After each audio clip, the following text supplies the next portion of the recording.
Oh, un moment merveilleux comme celui-ci n'est qu'aujourd'hui, pas demain. Un moment glorieux comme celui-ci n'est que maintenant, pas demain. Un moment de gloire, un moment miraculeux, c'est maintenant. C'est pourquoi je veux que tu puisses être disposé là où tu es, parce que cette parole est venue pour toi et pour moi. Et je suis convaincu que notre foi ne pourra jamais céder aux caprices de ce monde. Notre foi ne pourra jamais céder aux difficultés de ce monde. Notre foi sera toujours victorieuse. Notre foi sera toujours une foi triomphante. Notre foi sera toujours une foi capable de rendre ce qui était impossible possible. C'est pourquoi nous sommes en train de parler sur les obstacles de la foi. Bien-aimé, il y a beaucoup d'obstacles dans notre foi. Il y a beaucoup de situations, beaucoup d'événements, beaucoup de choses qui peuvent se dresser comme obstacles dans la manifestation de notre foi. C'est pourquoi nous voulons encore avertir, nous voulons encore encourager les enfants de Dieu, que cela ne puisse jamais devenir des obstacles à notre foi. Notre foi doit fonctionner, notre foi doit se manifester. C'est pourquoi nous n'allons pas céder la place aux obstacles que l'ennemi a toujours créés pour nous empêcher d'expérimenter notre foi. Ce soir, nous allons parler de notre obstacle très important, c'est l'apostasie. L'apostasie. L'apostasie. Je veux que nous commençons par la lecture de la parole de Dieu. 1 Timothée, chapitre 4, à partir du premier verset jusqu'au deuxième verset, au huitième verset. 1 Timothée, chapitre 4, à partir du premier verset, nous allons lire. Mais l'Esprit dit expressément que dans les derniers temps, quelques-uns abandonneront la foi pour s'attacher à des esprits séducteurs et à des doctrines des démons. Par hypocrisie, des faux docteurs portant la marque de la flétrissure dans leur propre conscience, prescrivant de ne pas se marier et de s'abstenir d'aliments que Dieu a créés pour qu'ils soient pris avec action de grâce par ceux qui sont fidèles et qui ont connu la vérité. Car tout ce que Dieu a créé est bon et rien ne doit être rejeté pourvu qu'on le prenne avec action de grâce. Je peux d'abord me limiter par là. Ici, la Bible nous montre par la bouche de son serviteur, au premier verset de 1 Timothée chapitre 4, nous lisons « Mais l'Esprit dit expressément que dans les derniers temps, quelques-uns abandonneront la foi. » Dans les derniers temps, quelques-uns, oh ça m'a réjoui, parce que ce n'est pas tout le monde qui va abandonner la foi. Quelques-uns abandonneront leur foi. C'est ça dont nous voulons parler ce soir, l'apostasie, qui est simplement l'abandon de la foi pour nous les chrétiens, l'abandon de la foi chrétienne, l'abandon de notre croyance en Christ, l'abandon de l'évangile, de la parole de Dieu, l'abandon de la doctrine divine. C'est pourquoi ce soir, quand nous voulons parler de l'apostasie, c'est parce que nous sommes au dernier temps. Et compte tenu de ce que nous avons lu dans la parole de Dieu, nous comprenons que nous sommes vraiment au dernier temps. Parce que c'est la même chose que la parole de Dieu nous dit maintenant. Nous sommes en train de le vivre aujourd'hui. Et cela prouve que nous sommes réellement dans les derniers temps. Aujourd'hui, beaucoup de gens, à cause des difficultés, à cause des problèmes qu'ils sont en train de traverser, ils sont capables de renoncer à leur foi. Ils sont capables de renoncer à la parole de Dieu. Ils sont capables de renoncer à la croyance de l'évangile. Aujourd'hui, beaucoup de gens, à cause de ce qui se passe autour d'eux, ne sont pas capables de rester fermes à la parole de Dieu. C'est ce qui nous permet de comprendre que l'apostasie est déjà là. C'est ce qui nous permet de comprendre que l'apostasie est déjà là. Et il y a encore une autre preuve. Nous allons lire dans Luc, chapitre 18, à partir du verset 4.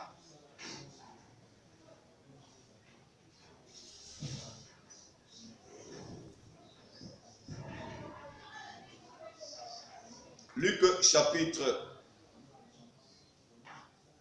18,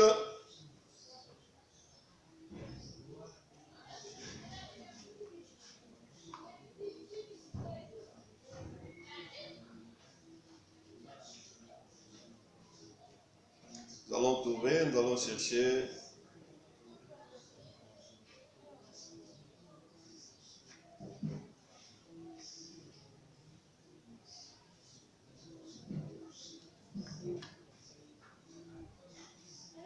Luc chapitre 18, à partir du verset, on peut commencer à partir du verset 7, je crois.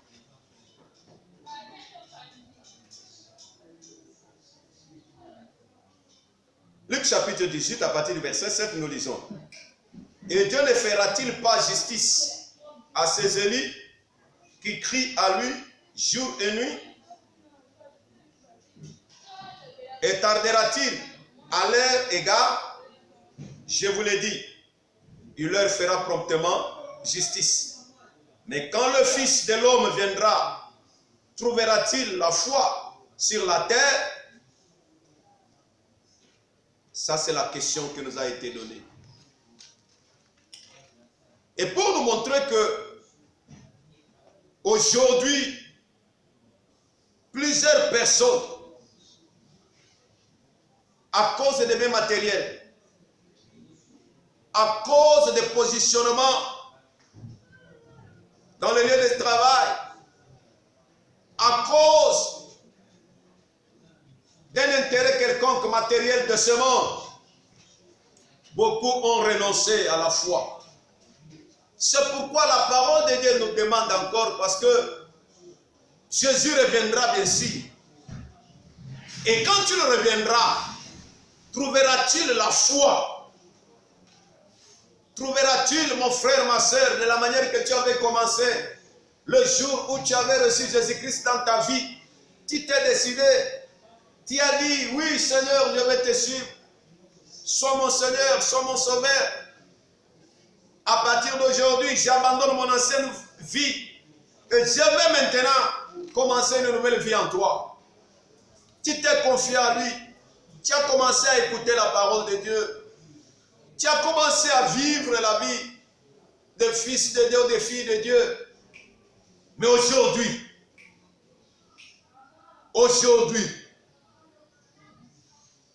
cet engagement aujourd'hui, cette détermination aujourd'hui, est-il le même? Beaucoup aujourd'hui ont abandonné la foi parce que ils n'ont pas pu trouver l'intérêt comme eux pensent. Je voulais dire à mon frère et ma soeur ce soir, ça ne sert à rien. Dieu est au-dessus de toutes choses et rien n'est impossible à lui. Demeurons dans le Seigneur. Ayons la foi en la parole de Dieu. Ayons confiance en Dieu. C'est Dieu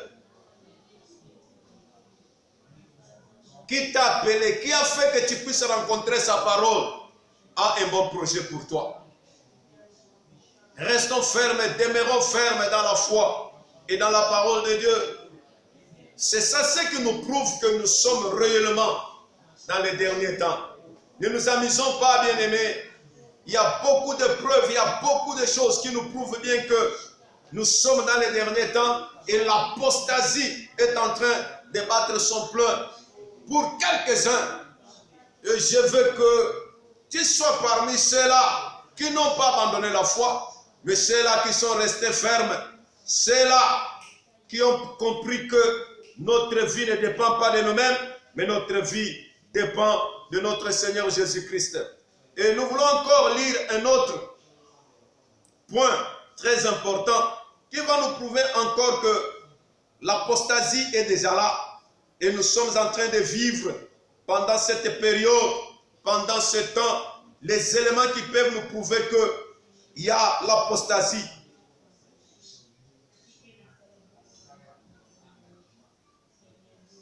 De Timothée chapitre 3.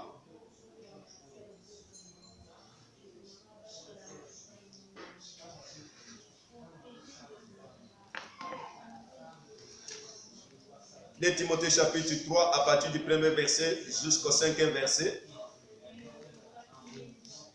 La Bible déclare: sache que dans les derniers jours, il y aura des temps difficiles, car les hommes seront égoïstes, amis de l'argent, fanfarons, hautains, blasphémateurs, rebelles à leurs parents, ingrats, irréligieux, insensibles, déloyaux, calomniateurs, intempérants, cruels, ennemis des gens de bien, traîtres, emportés, enflés d'orgueil, aimant le plaisir que Dieu, ayant l'apparence de la piété, mais régnant ce qui fait la force. Éloigne-toi de ces hommes-là. Et bien aimé, vous allez voir que toute cette liste que nous avons citée ici, de ces choses qui sont remarquables, que nous sommes en train de vivre aujourd'hui dans notre communauté, nous prouve bien, nous démontre sérieusement que plusieurs qui se retrouvent dans cette liste, qui se retrouvent avec ces éléments de cette liste, ont déjà abandonné leur foi. Alors je voulais te dire que nous sommes dans les derniers temps. Le temps s'approche, bien-aimé. L'avènement des fils de Dieu n'est pas loin. Les enfants deviendront rebelles à leurs parents. Et c'est ce que nous sommes en train de vivre. L'égoïsme, l'orgueil,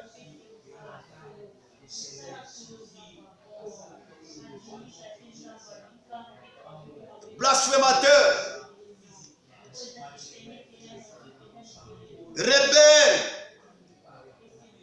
Aujourd'hui, nous sommes en train d'expérimenter ces choses dans nos communautés, dans nos foyers, dans nos maisons.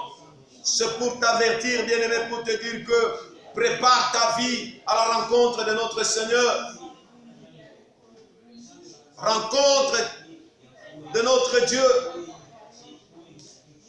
Parce que, à cause de l'abandon de la foi, il est impossible que nous puissions être agréables à Dieu et qu'à l'avènement de notre Seigneur Jésus-Christ, que nous ne puissions pas être enlevés avec lui.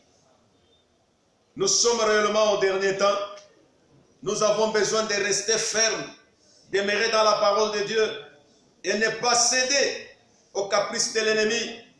Parce que c'est ce que le diable cherche à pouvoir dérouter plusieurs personnes afin qu'ils tombent dans l'orgueil, qu'ils tombent dans les mensonges, qu'ils tombent dans la rébellion, dans toutes ces mauvaises choses afin qu'ils soient séparés de Dieu. Et ceci devient aussi un véritable obstacle à la foi. D'où c'est pourquoi, bien aimés, nous devons travailler sérieusement. Nous devons être sûrs de notre foi en Christ, notre foi à la parole de Dieu. Et nous demeurons fermes en cette foi. L'apostasie est réelle. Ma prière est que tu sois parmi ceux-là qui ont gardé la foi et qui demeurent fermes. Et quel autre élément qui va nous manifester l'apostasie? La Bible nous parle de la manifestation de l'homme impie. Et nous verrons cela dans Jude 4.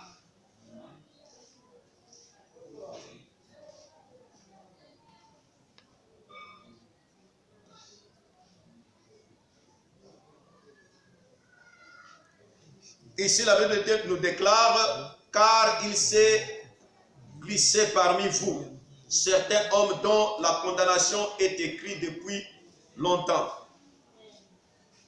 Des impies qui changent la grâce de notre Dieu en dissolution et qui renient notre seul Maître et Seigneur Jésus-Christ.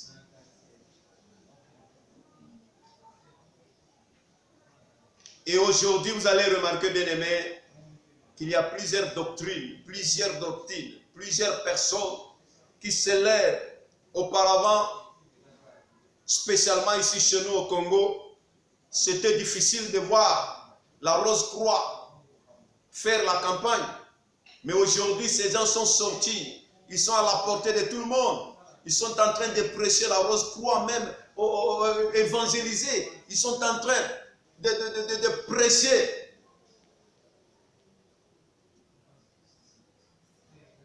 Ils sont en train d'organiser des conférences. Ils ne se cachent pas comme auparavant. Le diable se manifeste avec ces éléments pour pouvoir détourner plusieurs personnes de leur foi. Aujourd'hui, quelqu'un n'a pas honte de l'occultisme. D'ailleurs même, il se glorifie de cela. C'est une preuve, bien-aimée, pour que nous puissions comprendre que nous sommes au dernier temps. Et c'est pendant ce temps que l'ennemi est en train de chercher comment il va renverser la foi de plusieurs personnes. Mais toi, reste ferme. Même si tu n'as pas du travail, même si tu n'as pas mangé, même si tu es dans le manquement possible que tu peux expérimenter, sache bien que Dieu ne pourra jamais t'abandonner. À cause de son amour et de sa bonté, ne cède pas à toutes ses caprices, ne cède pas à toutes ses aventures, parce que Dieu connaît le projet qu'il a formé sur toi, le projet de paix et de bonheur, pour te donner de l'espérance. Dieu n'a jamais fait de mauvais projets pour nous, mais les projets que le Seigneur a toujours formés, ce sont des bons projets. C'est pourquoi, bien-aimés, pour clôturer, je voulais tout simplement nous dire que l'abandon de la foi vient toujours de ces éléments qui sont très importants que tu dois aussi retenir. Le premier élément que nous pouvons citer, c'est la fausse conversion et la mauvaise repentance. Si quelqu'un n'est pas bien converti, ne s'est pas bien repenti, facilement il sera emporté par ces faux enseignements et faux docteurs. La deuxième des choses aussi, c'est l'ignorance. Quand on n'est pas formé, quand on n'est pas bien formé, quand on ne connaît pas la parole de Dieu, c'est fort possible que nous soyons emportés par des faux enseignements.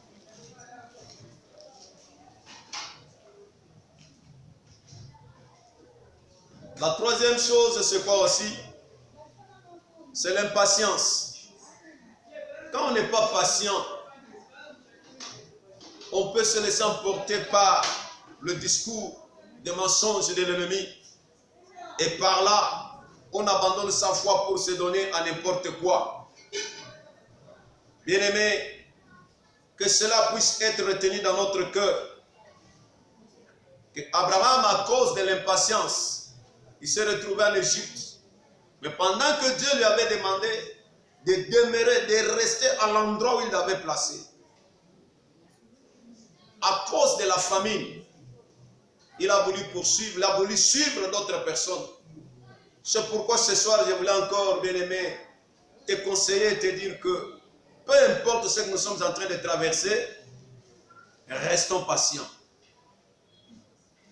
Et dans cette patience, c'est Dieu qui n'a jamais menti, et c'est Dieu qui ne mentira jamais, ne pourra jamais nous abandonner. Il accomplira ce qu'il a déjà prévu dans notre vie.